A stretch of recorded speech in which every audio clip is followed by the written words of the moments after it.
नमस्ते बच्चों, सरस्वती स्कूल के यूट्यूब चैनल पे आपका बहुत बहुत स्वागत है। बच्चों, जो पहले मैंने वीडियो डाला था उसके अंदर वैदिक गणित के मैंने 4-5 पार्ट डाले थे। उसके अंदर जो वैदिक मैथ का था पूरा आपने लेसन समझा है 10th राजस्थान बोर्ड का। अब अपन इसके अंदर बच्चों आज समझेंगे चैप्टर सेकंड, लेसन सेकंड, अध्याय 2, राजस्थान बोर्ड क्लास 10। नाम है वास्तविक संख्याएं। जैसा कि बच्चों पहले मैंने एक वीडियो अपलोड किया था उसके अंदर आपको संख्याओं के बारे में समझाया था कि संख्याएं कितने प्रकार की होती है, वास्तविक संख्याएं किसे कहते हैं। एक बार और समझ लेते हैं। परिमेय और अपरिमेय संख्याओं के संग्रह को वास्तविक संख्याएं कहते हैं। जितनी भी परिमेय संख्या है, अपरिमेय संख्या है, उनको इकट्ठा कर ली जाए, उनका संग्रह कर लिया जाए तो वो आपकी वास्तविक संख्या बन जाता है। अब इसके अंदर कुछ बातें हैं जो आपकी बहुत बहुत काम आने वाली है। सबसे पहले तो मैं आपको यूक्लिड विभाजन प्रमेयिका के बारे में समझा रहा हूं। यूक्लिड विभाजन प्रमेयिका क्या चीज होती है जो समझिए। इसके लिए मैं आपको एक भाग बताता हूं। मैं 21 में 4 का भाग दे रहा हूं। 4 पंजे 20, 1 बच गया। बच्चों आपने पढ़ा होगा ये जो 21 है इसको आप भाज्य बोलते हैं। भाज्य ये आपके भाजक, ये भागफल और ये आपके शेषफल।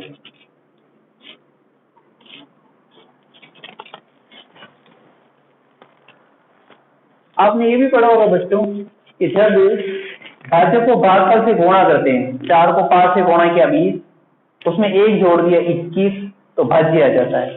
तो आपने ये पढ़ा होगा सूत्र भाज्य बराबर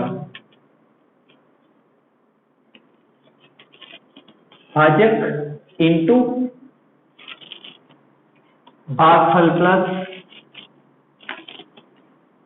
शेषफल।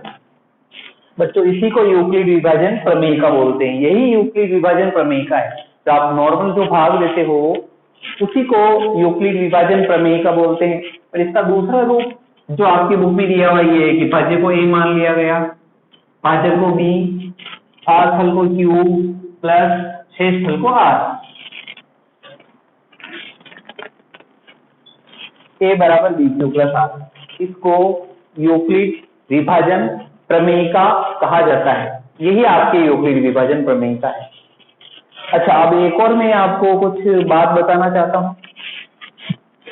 ये तो यूक्लिड विभाजन प्रमेयिका के बारे में हो गया। अब अपन कुछ भाग देना सीखते हैं, देखते हैं कि भाग देने पर शेषफल क्या क्या आ सकता है। जैसे अगर मैं 20 में 5 का भाग दे दूं, 5 चौक 20, शेषफल 0 आ गया। अच्छा, 21 में अगर 5 का भाग दूं, थोड़ा ध्यान से देखना, 5 चौक 20, शेषफल 1 आ गया।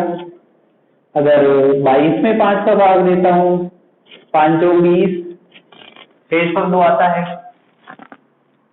23 में 5 का भाग दे दूं, 5 चौक 20, शेषफल 3। 24 में अगर 5 का भाग दूं, 5 चौक 20, शेषफल 4। और अगर 25 में 5 का भाग देता हूं तो 5 चौक 25 हो जाता है और शेषफल 0 आ जाता है। इसका मतलब ये हुआ बच्चों कि अगर आप किसी संख्या में 5 का भाग देते हैं, अगर किसी संख्या में 5 का भाग दिया तो शेषफल 0, 1, 2, 3, 4 आएगा, 5 कभी नहीं आता। अगर किसी संख्या में 5 का भाग देते हैं तो शेषफल 0, 1, 2, 3, 4 आता है। 5 नहीं आएगा, 6 नहीं आएगा। अगर किसी संख्या में 2 का भाग दिया तो शेषफल आएगा 0 और 1। अगर किसी संख्या में 6 का भाग दिया तो शेषफल 0 से 5 के बीच में आएगा। इसको गणितीय रूप में कैसे लिखा जाता है जो बताता हूं मैं आपको। जैसे अगर किसी संख्या में 5 का भाग दे रहे हैं, जैसे इसमें दिया, तो शेषफल क्या क्या हो सकता है वो देखिए। शेषफल होगा, शेषफल को r बोलते हैं, रिमाइंडर। ये होगा बड़ा होगा या बराबर होगा 0 के और छोटा होगा 5 के। अगर 5 का भाग देते तो शेषफल आता है 0, 1, 2, 3, 4। 5 का भाग देते हो। इसको लिखने का तरीका है, देखिए रिमाइंडर शेषफल 0 की या तो 0 के बराबर आएगा या 0 से बड़ा आएगा, और छोटा आएगा 5 का, 5 से छोटा आएगा। अगर किसी संख्या में 6 का भाग दें तो देखिए, अगर किसी संख्या में 6 का भाग देंगे तो शेषफल 0 से 5 तक आएगा, तो इसको ऐसे लिखेंगे, r बड़ा होगा या बराबर होगा 0 के और छोटा होगा 6। ये आपको लिखना आना चाहिए बच्चों। ये जो है आपके जो जब क्वेश्चन आएंगे, प्रश्न वाला अभी 2.1 स्टार्ट करूंगा, तो उसके अंदर कुछ क्वेश्चन आएंगे जिसके अंदर ये बहुत इंपॉर्टेंट रोल अदा करते हैं। आपके जो मैं बता दूं, इसका जो सिलेबस है ये आपके 3 अंकों की ये प्रश्नावली है, इसमें से 1 और 2, 1 नंबर का एक क्वेश्चन पूछा जाता है और 2 नंबर का एक क्वेश्चन पूछा जाएगा। तो छोटे छोटे प्रश्न पूछते हैं, ज्यादा बड़े नहीं पूछते हैं। अकॉर्डिंग टू सिलेबस आप इसकी तैयारी करिए। तो बच्चों ये प्रश्नमाला 2.1 का क्वेश्चन नंबर 3 है। दर्शाइए कि किसी भी धनात्मक विषम पूर्णांक संख्या को, प्रश्नमाला 2.1 क्वेश्चन नंबर 3 पहले मैं ले रहा हूँ, पहला और दूसरा क्वेश्चन अभी इसके बाद लूंगा मैं, तो ये थोड़ा आपके लिए इजी पड़ेगा समझने में, और जब इसको समझ जाएंगे तो उसको जो है अपने आप एक फ्लो बन जाएगा आपका, और उसको समझने में आसानी होगी। इस वजह से पहले मैंने इसको लिया। दर्शाइए कि किसी भी धनात्मक विषम पूर्णांक संख्या को, यानी कोई धनात्मक विषम पूर्णांक, यानी धनात्मक संख्या है, विषम संख्या है, उसको 6q+1, 6q+3, 6q+5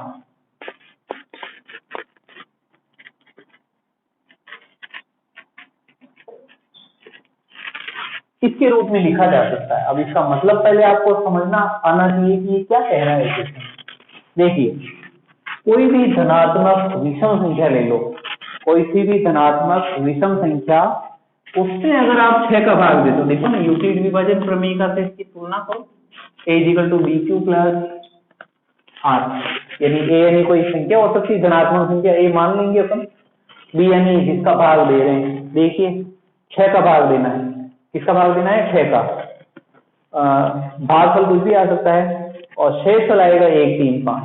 इसमें अगर कोई विषम संख्या है, धनात्मक, नेगेटिव नंबर नहीं, धनात्मक विषम संख्या, उसमें अगर आप 6 का भाग देते हो, कोई धनात्मक विषम संख्या है, विषम संख्या 1, 3, 5, 7, 9, 11, 13 बहुत सारी, तो उसमें अगर आप 6 का भाग दोगे तो शेषफल 1, 3 या 5 ही आएगा, उसके अलावा कुछ नहीं आएगा। कैसे? जैसे मैं एक उदाहरण ले लेता हूँ, जैसे 11, इसमें भाग देते हैं 6 का, 6 × 6, देखिए शेषफल 5 आएगा। और कोई संख्या सोच लीजिए जो विषम संख्या हो, 21, इसमें 6 का भाग देना है, 6 × 18, शेषफल 3 आया। देखिए, इसका मतलब कोई भी विषम संख्या हो, बड़ी भी ले सकते हो उससे, जैसे 101 ले ली मैंने, इसमें भी अगर आप 6 का भाग दोगे, 6 × 6 4, 1 बच गया, 6 को 6 से 6 × 36, 5 बच गए। देखिए ये आया।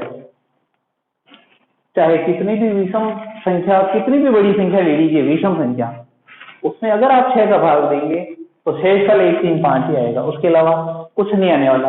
अच्छा एक बात बताइए मेरे को, जैसा कि मैंने अभी बताया कि किसी भी संख्या में अगर आप 6 का भाग दोगे तो शेषफल 0, 1, 2, 3, 4 और 5 ही तो आएगा, इसके अलावा तो कुछ आने से रहा। भाई 6 का भाग देंगे तो शेषफल 5 तक आएगा, कौन सा 7, 8, 9 जाएगा, नहीं आएगा। अब इसमें बात ये रहती है कि भाई ये सम संख्या है, अगर किसी भी विषम संख्या में सम संख्या का भाग देंगे तो जो शेषफल आएगा वो विषम संख्या में आएगा। तो वैसे ही पता चल रहा है इसके अंदर की शेषफल 1, 3, 5 आना चाहिए क्या? तो दैट्स ऑल, यही पूछ रहा है, सिद्ध करो कि किसी विषम संख्या में, अपनी लैंग्वेज में समझते हैं क्वेश्चन क्या कह रहा है, वो बाद में समझ लेंगे। ये कह रहा है कि सिद्ध करो कि किसी विषम संख्या में 6 का भाग दोगे तो शेषफल 1, 3, 5 आएगा। हाँ जी बिल्कुल आएगा, 100% आएगा साहब। अब वहाँ ये थोड़ी ना लिखे आ जाएंगे कि हाँ साहब आएगा, हमने देख लिया, चेक कर लिया, लैंग्वेज लिखनी पड़ेगी। अब इस लैंग्वेज को कैसे लिखना है वो देखिए आप। सबसे पहले तो वो जो संख्या है वो मान लीजिए आप, विषम संख्या नहीं, कोई धनात्मक संख्या मान लीजिए, धनात्मक पूर्णांक मान लीजिए। देखिए सबसे पहले आप ये लिखेंगे, माना किसी धनात्मक पूर्णांक ए में, माना किसी धनात्मक पूर्णांक ए में 6 का भाग देंगे,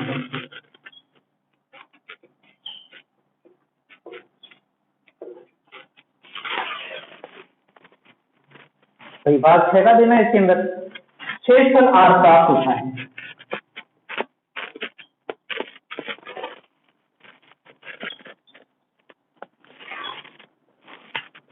मान लिया शेषफल r प्राप्त होता है, तब यूक्लिड विभाजन प्रमेयिका से क्या सूत्र बनेगा, a बराबर BQ प्लस r, सूत्र यही है ना। अपने को b नहीं लिखना है, अपने को यह लिखना है 6। क्यों? क्योंकि भाग अपन 6 का दे रहे हैं। देखिए भाग 6 का है, इसी वजह से यहाँ 6 लिखेंगे। तो ये यूक्लिड विभाजन प्रमेय से एक बार और समझ लीजिए, माना किसी धनात्मक पूर्णांक a में 6 का भाग देने पर शेषफल r प्राप्त होता है, तब यूक्लिड विभाजन प्रमेय से a बराबर 6q प्लस r। अब यहाँ बात आती है, अगर अपन 6 का भाग देंगे तो शेषफल क्या क्या आ सकता है, 0, 1, 2, 3, 4, 5 आ सकता है। यहाँ अपन ये लिख देते हैं, b बराबर 6 के लिए, b बराबर 6 के लिए 6 का भाग ले रहे हैं, शेषफल 0, 1, 2, 3, 4 या 5 आएगा। अर्थात भी बता दीजिए इसको, वो जो गणितीय विवेचना बताई थी मैंने, r बड़ा होगा या बराबर होगा 0 के और छोटा होगा 6, उसके आगे b भी होगा। ये शेषफल तो यही आएगा, ये थोड़ी सी मैंने मिस्टेक कर दी है। शेष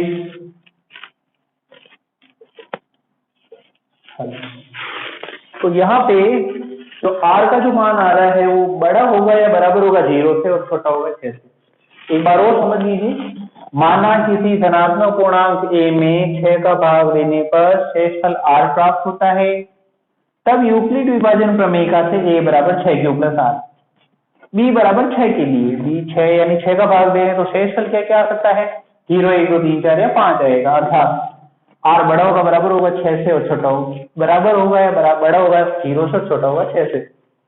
अब बात यहाँ आती है कि 6 एक सम संख्या है, भाग अपने को किसमें देना है, विषम संख्या में।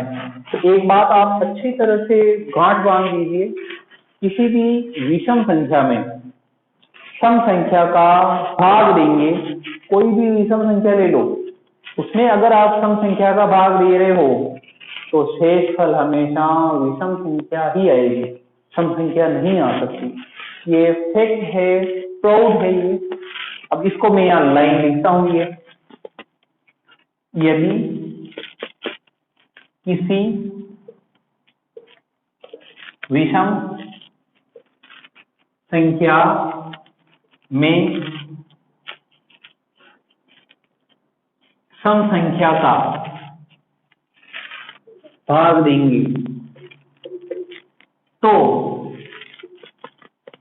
शेषफल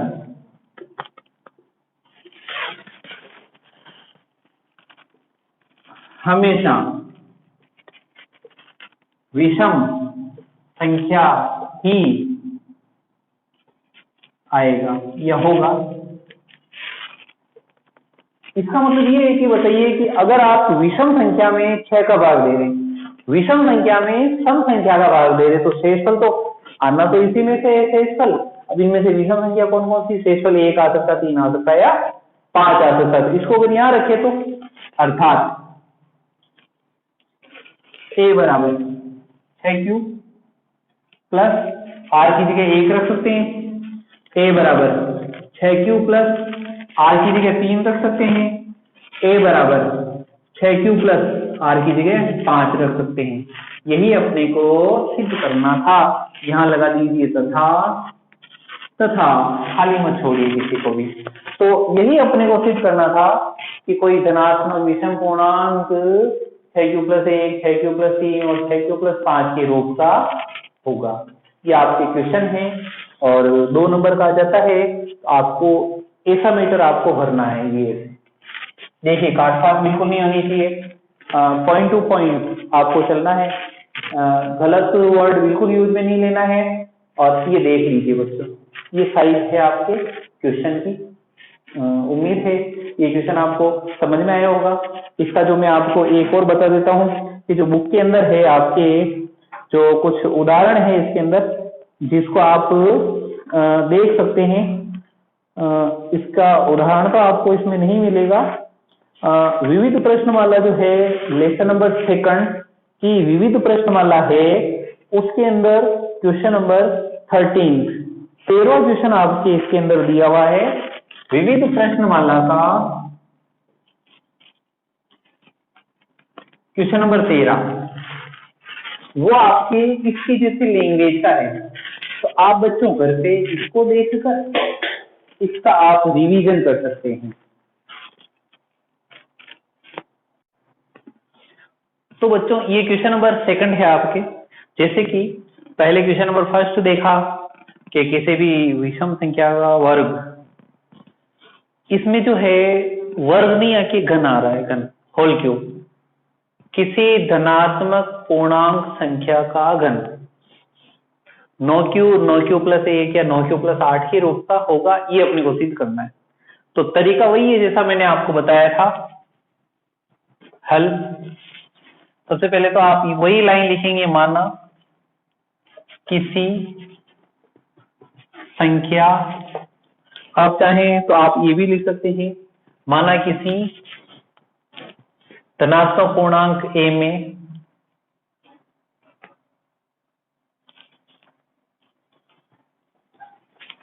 तो किसका भाग देना है?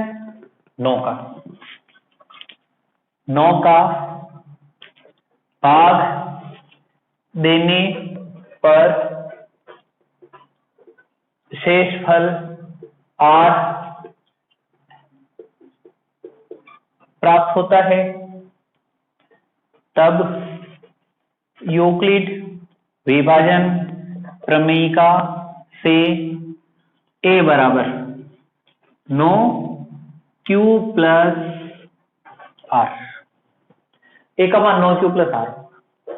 अब आपकी बात यहां आती है कि जब अपन 9 का भाग देते हैं तो शेषफल क्या क्या आएगा?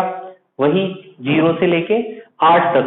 तो यहां लिखेंगे b बराबर 9 के लिए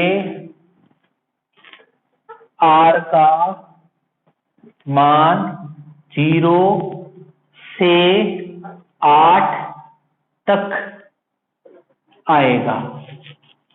अर्थात का मतलब ये हो गया कि r बड़ा होगा या बराबर होगा 0 के और छोटा होगा 9 से। ये आपके लाइन है। बड़ा क्वेश्चन इसलिए मैं थोड़ा सा इस लाइन से, तो आप चाहें तो इसको यहां लिख सकते हैं। अब आप देखिए, अब जो r का मान 0 से 8 तक है, वो आपको ये तो नहीं कहा गया कि विषम पूर्णांक, तो विषम संख्या लेते 1, 3, 5, 7। इसमें तो डायरेक्ट लिखा धनात्मक पूर्णांक संख्या। अब धनात्मक पूर्णांक संख्या तो सारी संख्या 0 से लेके 8 तक आपको मान रख के देखने पड़ेंगे। पहले 0 रखेंगे, फिर 1 रखेंगे, 2 रखेंगे।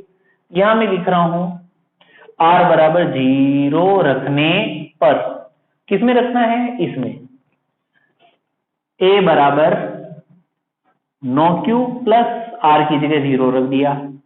अब इसका आप कर लो होल क्यूब, घन। जैसे पहले वर्ग कर रहे थे, यहाँ पे घन, इसलिए यहाँ घन करेंगे ये ऐसे। a whole cube is equal to 9q उसका होल क्यूब। तो a का होल क्यूब 9q का होल क्यूब 9 इंटू 9 इंटू 9। आप ऐसा करेंगे 9 इंटू 81 कर देंगे, और q का whole cube q cube 9 into 9 into 9, तो 9 नाम 81 हो गया, और इस 9 को अलग से लिख दिया मैंने। अब ये आपके भागफल बन गया ये से a क्यूब बराबर 9 स्मॉल क्यू नाम दे दो भागफल को। ये आपके फर्स्ट आ गया। देख लीजिए धनात्मक संख्या का जो घन है वो 9q के रूप का आया। ये भी अभी तो 2 और निकालने हैं। अब आप यहाँ लिखेंगे r बराबर 1 रखने पर, जैसे आपने 0 रखा वहां r का मान यहाँ 1 रखेंगे तो क्या आ जाएगा, a equal to 9q plus 1 और वही इसका होल क्यूब कर देंगे, aq is equal to 9q plus 1 उसका होल क्यूब। अब आपको यहाँ होल क्यूब निकालना आना चाहिए। a प्लस बी का होल क्यूब, ये जो सर्वसम्मिका है ये आपको आनी चाहिए। a प्लस बी का whole cube, a cube plus 3a square B plus 3ab square plus b cube. अब जैसे इसमें मैं लिख के बता देता हूँ, यहाँ लिख देता हूँ एक बार में, a plus B whole cube, इसका फॉर्मूला ये होता है a का whole cube plus 3a square b plus 3ab square plus b का होल क्यूब। अब इसके अनुसार सेट कीजिए, a यानी पहली संख्या, b यानी दूसरी संख्या। ये से a whole cube equal to पहली संख्या 9q है तो यहां अपन लिख देंगे 9q उसका whole cube plus 3a square b, इसका मतलब 3 इंटू पहली संख्या 9q उसका होल स्क्वायर इंटू दूसरी संख्या 1 प्लस 3ab स्क्वायर यानी 3 इंटू a का मान 9q इंटू b स्क्वायर यानी ये a का होल स्क्वायर प्लस b का होल क्यूब यानी a का होल क्यूब। तो a क्यूब बराबर आ जाएगा 9 का होल क्यूब 9 इंटू 9 इंटू 9, आपको वैसे ही लिखना है 9 into 81 q whole cube, q cube हो जाएगा प्लस इसको पूरा मल्टीप्लाई कर लीजिए, 9 का होल स्क्वायर 81 81 243 एकम 243 q स्क्वायर प्लस 9 या 27 एक होल क्यूब 27 एकम 27 q प्लस 1 का होल क्यूब 1। अब इन तीनों में से 9 कॉमन ले लीजिए, यहां बच जाएगा 81 q क्यूब प्लस इसमें 9 का भाग देंगे, 9 दूना 18 9 7 27 q स्क्वायर प्लस इसमें 9 का भाग देंगे 3q कोष्टक बंद और प्लस 1 का प्लस 1। ये पूरा आपके भागफल है, इसको स्मॉल q नाम दे दीजिए। ये a क्यूब बराबर 9 छोटा q प्लस 1, इसको आप नंबर सेकंड दे दीजिए। देखिए धनात्मक जो संख्या है उसका घन एक तो 9q के रूप का आया, एक 9q प्लस 1 के रूप का आया। इसको मैं मिटा देता हूं और अब अपन और लेते हैं, आगे चलते हैं। देखिए आपको यहां से नीचे स्टार्ट करना है, मैं इधर से स्टार्ट कर रहा हूं। अब आप लिखेंगे r इजिकल टू 2 रखने पर, जैसे r का मान पहले 0 रखा फिर 1 रखा, अब यहाँ पे 2 रखने जा रहा हूं मैं, ये इस समीकरण के अंतर्गत a equal to 9q plus r की जगह 2, अब वही उसका होल क्यूब हो जाएगा, a का होल क्यूब बराबर 9q प्लस 2 उसका होल क्यूब। और वैसे ही जैसे इसको सोल्व किया है, इसको जब आप सोल्व करेंगे तो a क्यूब इजिकल टू इसका ये आ जाएगा 9q प्लस 2 होल क्यूब 8। ये इसका पूरा बनेगा, जैसे आपने इसको सोल्व किया है ऐसा क्यूब करके, ऐसे सोल्व करके, फिर पूरा जब इसको सोल्व करेंगे तो ये आएगा। चलिए मैं आपको सोल्व करके एक बार और बता देता हूं, थोड़ा इजी रहेगा। ये a क्यूब इजिकल टू पहली संख्या 9q है तो ये लिख दिया 9q उसका होल क्यूब प्लस 3 इंटू पहली संख्या 9q उसका whole square into 2 plus 3 into पहली संख्या 9q इंटू दूसरी संख्या 2 है तो लिख देंगे 2 का होल स्क्वायर प्लस दूसरी संख्या 2 है तो उसका होल क्यूब कर दिया। अब देखिए a क्यूब इजिकल टू 9 का होल क्यूब वही 9 इंटू 81 q का होल क्यूब प्लस इसको खोलेंगे 9 का होल स्क्वायर 81 या 243 को 2 से गुणा कर लीजिए 486 आ जाएगा और q का whole square q square plus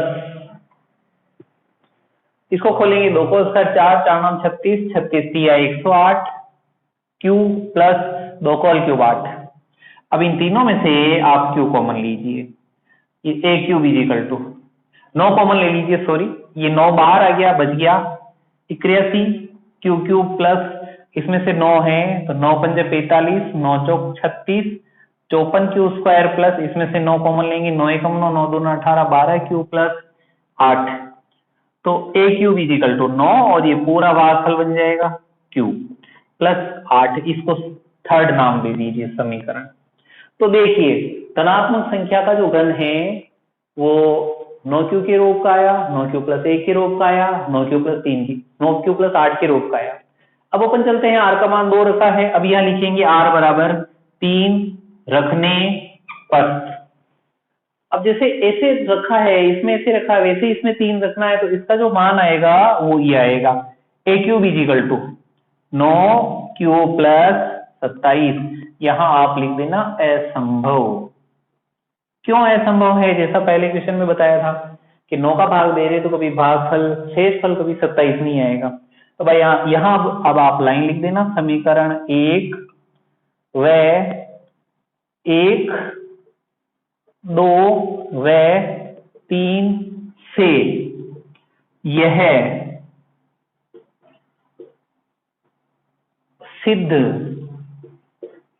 होता है कि वो की वही लाइन लिखनी है, धनात्मक पूर्णांक ये रहा, धनात्मक पूर्णांक संख्या का कि धनात्मक पूर्णांक संख्या का घन 9 क्यू या 9 क्यू प्लस 1 या 9 क्यू प्लस 8 के रूप का होता है। ये आपके प्रूफ, ये क्वेश्चन है आपके प्रश्न वाला 2.1 का क्वेश्चन नंबर 2। तो बच्चों ये है question number 4, question number 4 of 2.1 exercise 2.1। इसमें ये क्या कह रहा है, महत्तम समापवर्तक अर्थात एचएफ निकालिए। अब एचएफ क्या चीज होती है जो मैं बता देता हूं आपको। जैसे मान लिया 2 संख्याएं लिखी मैंने 8 और 20।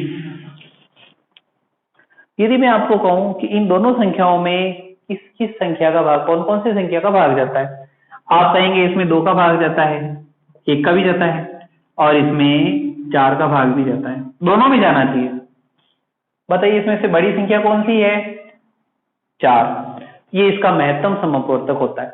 जैसे कि 12 और 18। अगर मैं कहूं इन दोनों में किसका भाग जाता है, आप कहेंगे 1 का भाग जाता है, दोनों में 2 का भी जाता है, दोनों में 3 का भाग भी जाता है, दोनों में 6 का भाग भी जाता है और किसी का नहीं जाता। तो इसमें बड़ी से बड़ी संख्या कौन सी है? 6, जिसका भाग दोनों में जा रहा है। इसको बोलते हैं एचसीएफ, महत्तम समवर्तक या कॉमन। एचसीएफ महत्तम, बड़ी से बड़ी संख्या जिसका भाग दोनों में चला जावे या 3 हो तो तीनों में चला जावे, इसको बोला जाता है महत्तम समवर्तक। तो अपने को महत्तम समवर्तक निकालना है इनका। अब जो महत्तम समवर्तक निकालने की आपके इस बुक के अंदर 2 विधियां हैं। पहली विधि है भाग विधि, जिसको बोलते हैं यूक्लिड विभाजन प्रमेयिका वाली विधि, जो मैंने आपको यूक्लिड विभाजन प्रमेयिका बताई, भाज्य बराबर भाजक इंटू भाग प्लस शेषफल। और दूसरी विधि है अभाज्य गुणनखंड विधि। एग्जाम में क्वेश्चन कैसे पूछे जाएंगे वो मैं समझाऊंगा इसका। पहले अपन इसके अंदर जो है मैं भाग विधि से एचसीएफ निकालना बता रहा हूं मैं आपको। और क्वेश्चन नंबर 4 भी यही बोल रहा है कि यूक्लिड विभाजन एल्गोरिथ्म द्वारा, यूक्लिड विभाजन प्रमेयिका द्वारा इनका एचसीएफ निकालो। यूक्लिड विभाजन प्रमेयिका यानी भाग विधि द्वारा। परीक्षा में ये भी आ सकता है कि यूक्लिड विभाजन प्रमेयिका से निकालिए और परीक्षा में आ जाएगी विभाग विधि से निकालिए। दोनों एक ही मेथड है। अब कैसे निकालेंगे तो देखना, ये आपके हल बता रहा हूं। फर्स्ट वाला 210 55, जैसा कि आप देख पा रहे हैं कि इन दोनों में 1 का भाग जाता है, दोनों में 5 का भाग जाता है, उससे बड़ी संख्या का भाग दोनों में नहीं जाता। तो पता चल पा रहा है कि इन दोनों का जो महत्तम समवर्तक एचसीएफ आएगा वो 5 आएगा। पर अपने को तरीका यूज में लेना है। सबसे पहले यहाँ लिख देना आप पहला चरण या प्रथम चरण, प्रथम चरण या चरण फर्स्ट लिख सकते हैं, ये ऐसे लिख सकते हैं चरण फर्स्ट, यानी पहली स्टेप क्या होगी, पहली स्टेप में आपको ये करना है कि बड़ी संख्या में छोटी संख्या को भाग देना है। बड़ी संख्या चाहे इधर होती, जैसे इसमें इसका भाग देंगे, इसमें इसका भाग देंगे, इसमें इसका भाग देंगे, इसमें इसका भाग देंगे, तो इसमें इसका भाग देंगे ये से 55 तिया 165,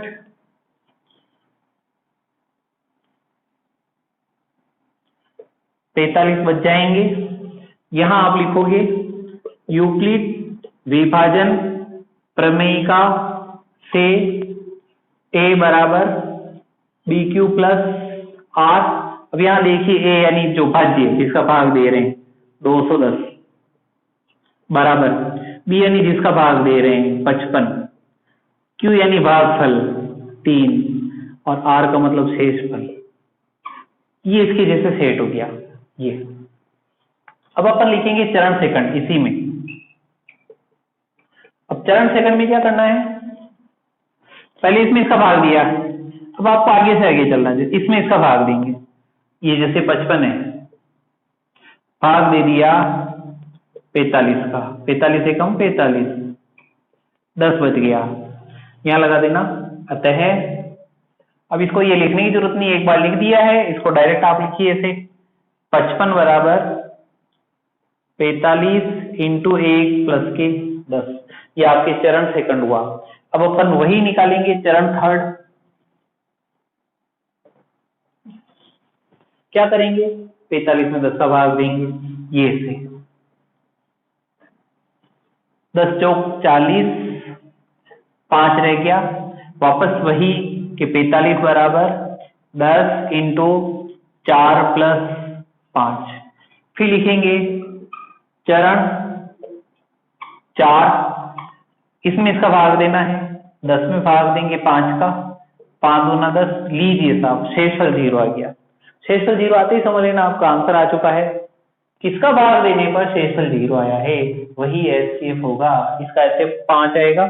यहाँ आप पहले तो ये लिख दीजिए 10 बराबर 5 इंटू 2 प्लस का 0, अतः HCF आ गया आपके ये 5। ये आपके आंसर। बच्चों सारे के सारे क्वेश्चन इस क्वेश्चन नंबर फर्स्ट के जैसे है, सारे क्वेश्चन इसके जैसे है, इसमें कोई डाउट नहीं है आपके। ये तरीका देख लीजिए। अब जो है अपन इसका एक उदाहरण और ले लेते हैं। आपके मन में रहेगा कि यार ये एक उदाहरण लिया है तो एक थोड़ा बड़ा उदाहरण ले लेते हैं, इसमें से समझा देता हूं मैं आपको ताकि आपको अच्छा समझ में आ जाए। जैसे कि मुझे लग पा रहा है कि आपके मन में क्वेश्चन आएगा कि कौन सा लेवें, ये तो इसके जैसे ही है तो ये तो हम कर ही लेंगे। बच्चे सोचेंगे मन में ये भी हो जाएगा, ये भी हो जाएगा, इन दोनों में से कोई एक बता देता हूँ मैं। जैसे मैं बता रहा हूँ आपको 196 तो पहाड़े बनाना आपको आता ही होगा। जैसे 196 का 196 दूना तो 196 को 2 से गुणा करके वो पूरा पहाड़ा बना लीजिए। 196 तिया तो 3 से गुणा करके उसके बाद फिर इधर आइए ताकि ये थोड़ा इजी हो जाएगा। मैं ये बता रहा हूँ आपको। क्वेश्चन नंबर 4 867 है और 255 है। यहाँ लिखेंगे चरण प्रथम। क्या करेंगे बच्चों, सोचो। बड़ी संख्या में छोटी संख्या का भाग देना है। अब मान लिया मुझे 255 का पहाड़ा नहीं आता है तो 255 एकम 255 दूनी, तो ये 255 को 2 से गुणा कर लीजिए। 2 पंजे 10, 1 2 पंजे 10 11, 1 2 दूना 4, 4 और 1 5, 210। 255 तिया तो 3 से गुणा कर लीजिए, ये से 255 3 तीनों पंजे 15, 1 तीनों पंजे 15 और 1 16, 1 3 दूना 6 और 1 7, 765। 3 बार चला जाएगा, 4 बार ज्यादा हो जाएगा तो अपन यहाँ ले देते हैं 3 बार गया 762। माइनस करने पर आ गया 2 0 1 102। यहाँ लिखना पड़ेगा यूक्लिड विभाजन एल्गोरिथ्म से a बराबर बी क्यू प्लस आर। तो a का मान आ गया 867, b का मान आ जाएगा 255, इंटू क्यू का मान आ जाएगा 3 और शेष फल आ गया 102। ये आपके चरण फर्स्ट। अब अपन लिखेंगे चरण सेकंड। क्या करेंगे, जैसे पहले मैंने बताया था इसमें इसका भाग देना है। ये 255 है, भाग देंगे 102 का, 102 दूनी 204, 51 रह जाएगा। यहाँ लिख देंगे अतः 255 बराबर 102 इंटू 2 प्लस का 51। ये आपके चरण सेकंड। अब अपन निकालेंगे चरण थर्ड। ये मैं कपड़ा यूज में लेता हूँ, इससे थोड़ा अच्छा साफ हो जाता है। बहुत सारे वो डस्टर यूज में लेते हैं। मैं तो बहुत सिंपल इंसान हूँ, बहुत सिंपलिसिटी के साथ पढ़ाता हूँ। देख लीजिए विधियां ये है सारी की सारी, तो इससे थोड़ा साफ रहता है, ये बोर्ड अच्छा साफ हो जाता है इससे ये, और कॉस्टली भी नहीं पड़ता ज्यादा। वो डस्टर आते हैं बार बार खराब हो जाते हैं, तो फिर फेंकने पड़ते हैं हमको। देखिए ये चरण सेकंड हो गया। अब अपन लिखेंगे चरण थर्ड।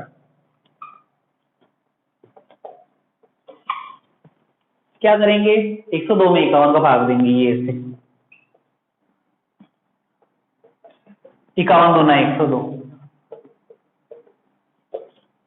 इसका मतलब ये रहेगा कि 102 यानी 51 इंटू 2 प्लस का 0। इसका मतलब आज से अब कितना गया, ऐसे भाग के 51 51